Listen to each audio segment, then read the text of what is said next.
Hello friends, नमस्कार साथियों। मैं ओम प्रजापति आप सभी का हार्दिक अभिनंदन करता हूं और उम्मीद करता हूं कि आप सभी बहुत अच्छे होंगे। माय डियर फ्रेंड्स, कोई अपनी जिम्मेदारी से नहीं भाग सकता है, चाहे वो किसी भी कंडीशन में क्यों ना हो, सिचुएशन में क्यों नहीं हो। अगर वो भागता है तो ज़िंदगी भर पछताता है। जिम्मेदारियों का एहसास तब होता है जब उसको खुद की अपनी ज़रूरत पड़ती है। हम तो जब पढ़ाई करते हैं, जब अपना ग्रेजुएशन पूरा कर लेते हैं, हायर स्टडी पूरा कर लेते हैं, उसके बाद हमें एहसास होता है कि अब हमें लाइफ में करना क्या है। बहुत कम ऐसे स्टूडेंट होते हैं जो कि पहले से ही अपना लक्ष्य और एम जो है वो तय रखते हैं, लेकिन बहुत कॉमन होते हैं जो कि अपना मस्ती में चल रहा है। 10th किए, 10th के बाद फिर 12 किए, 12 के बाद ग्रेजुएशन किए, ग्रेजुएशन के बाद जो करना है, जो MBA MTech जो भी करना है वो कर लिया।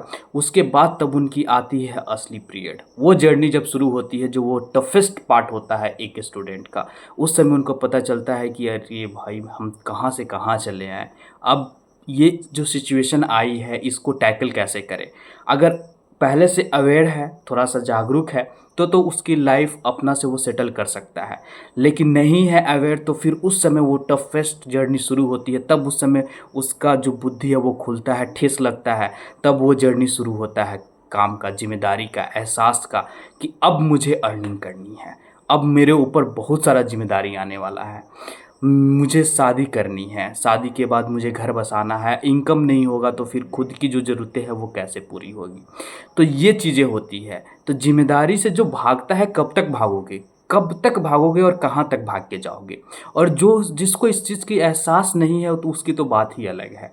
उसको उसको तो छोड़ ही दो, वो उसको अलग दुनिया से मतलब रहता है। लेकिन जो एक सही में एक अच्छा जो ह्यूमन बीइंग है, वो उस चीज़ को एहसास करता है। जिस तरीके से हमारे mummy papa toughest part journey शुरू किए हैं और यहाँ तक पहुँचे हैं, ठीक उसी तरह से हमें भी वो जर्नी शुरू करनी है और हमें भी लाइफ को आगे बढ़ाना है। हमें अर्न करना है, हमें रिस्पॉन्सिबिलिटी को लेना है और उस रिस्पॉन्सिबिलिटी को लेते हुए जो हमारी फ्यूचर है उसको भी आगे बढ़ाना है। तो इसकी एहसास तब होती है जब उसके खुद को अर्निंग करना पड़ता है। खुद का जब वो सिचुएशन आता है तब उसे समझ में आता है। लेकिन जो स्टूडेंट या जो भाई बहन है, जिसको पता चलता है कि नहीं, ये चीज़ें जो है वो बहुत ये है, कॉमन है, और हम इस चीज़ को पूरा करने के लिए हमें बहुत मेहनत करनी पड़ेगी, क्योंकि वो देख रहा है पीछे पास्ट में क्या होते आ रहा है, वो देख रहा है। तो इस चीज़ का उसे एहसास होता है, तो वो जर्नी वो शुरू से शुरू कर देता है।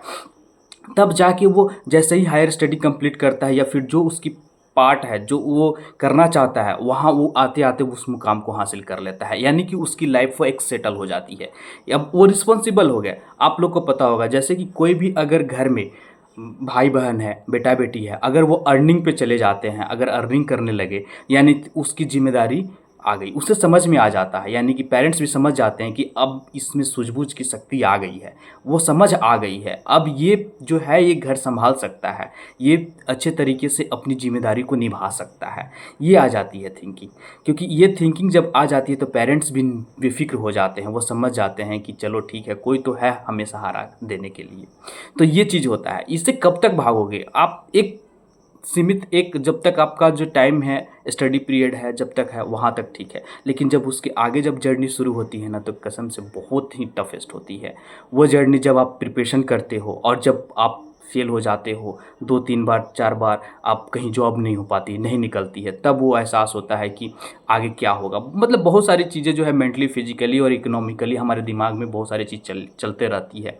और तब और भी बहुत ज़्यादा ये प्रॉब्लम क्रिएट हो जाता है जब हमारी एज भी बढ़ने लगती है और हमें पता ही नहीं चलता है कि कब हम जर्नी शुरू किए थे और वो जर्नी आके 30+ हो चुकी है और अभी तक हमारे हाथ में एक नौकरी भी नहीं है, अर्निंग का भी कोई साधन नहीं है और आगे पता नहीं फ्यूचर कहाँ लेके जाएगा। अभी बहुत सारे वैसे भाई बहन हैं जिनको ये चीज़ होता है, एहसास होता है। तो ये चीज़ समझो, इस चीज़ को समझो। और अभी से अगर आप इस पीरियड में हो, आप पढ़ाई कर रहे हो, तो इस चीज़ को लगा लो एक तरह से कि मुझे उस टाइम तक ये चीज़ कर लेना है, जिम्मेदारी उठा लेना है। मुझे जो भी आपका लक्ष्य है, जो गोल है, वहाँ तक मुझे पहुँच जाना है। तो ये जिसमें एहसास हो गई, जिसको समझ हो गई ना, सूझबूझ, कहते हैं ना कि अगर समय और समझ अगर आपको एक साथ अगर आ जाएगी ना, तो आप वो मुकाम हासिल कर लोगे। बहुत सारे को समझ में समय निकलने के बाद आ जाता है और जब समझ आती है तो समय नहीं रहता है। तो अगर ये कोइंसिडेंस है, ये जो शब्द है समय और समझ, ये बहुत ही इम्पोर्टेंट है। अगर ये एक साथ अगर आपको आ गई ना, तो आप उस मुकाम को हासिल कर लोगे और ये बहुत बड़ी चीज़ होती है। तो जिम्मेदारी से आप भाग नहीं सकते हो, आपको कभी न कभी तो उठानी ही पड़ेगी। और जो नहीं उठाते उनकी बात ही अलग है, वो क्या कर रहे हैं अपने लाइफ में आप भी समझ रहे हैं कि उनको किस नज़रों से देखा जाता है। तो जिम्मेदारी बनिए, जिम्मेदार बनिए और उस चीज़ को अपनाइए जो कि एक अभी नेचुरल प्राकृतिक तरीके से चल रहा है। क्योंकि जो पेरेंट्स होते हैं वो सिर्फ जन्म दे सकते हैं, जन्म देते हैं, वो कर्म नहीं दे सकते हैं। कर्म सबकी अपनी होती है, चाहे वो किसी भी सिचुएशन में कोई भी ना हो। कर्म अपना ही करना होता है, चाहे आप जिस तरीके से करो और जो कर रहे हो वो कैसे कर रहे हो, इसकी भुगतान भी आप ही समझ सकते हो, आप ही को भुगतना होगा। तो माय डियर फ्रेंड्स, अगर आप मेरे चैनल पर नया विजिट किए हैं तो प्लीज़ सब्सक्राइब कीजिएगा, लाइक कीजिएगा, शेयर ज़रूर कीजिएगा। Be a responsible man. जय हिंद, जय भारत।